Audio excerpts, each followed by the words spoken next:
ಶೂರ, ಧೀರ, ಸಾಹಸಿ.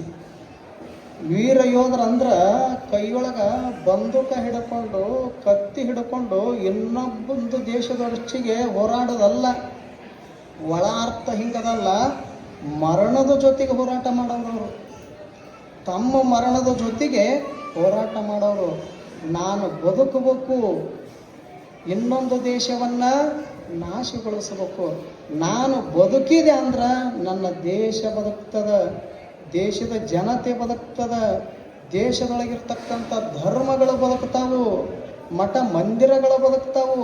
ಅದಕ್ಕೆ ನಾನು ಬದುಕಬೇಕು, ಎದುರಾಳಿಗಳನ್ನ ಸಂಹಾರ ಮಾಡಬೇಕಂತ ತಿಳ್ಕೊಂಡು ಪ್ರತಿಯೊಬ್ಬ ವೀರ ಯೋಧ ಏನು ಮಾಡ್ತಾನ, ಮರಣದ ಜೊತೆಗೆ ಹೋರಾಟ ಮಾಡ್ತಾನ. ಇಲ್ಲಿ ಡಾಕ್ಟರ್ ಹೆಂಗ ಅನಾರೋಗ್ಯ ಇದ್ದ ಮನುಷ್ಯನ ಬದುಕಿಸ್ಬೇಕಂತ ಹೆಂಗ ಮರಣದ ಜೊತೆಗೆ ಹೋರಾಟ ಮಾಡ್ತಾನಲ್ಲ,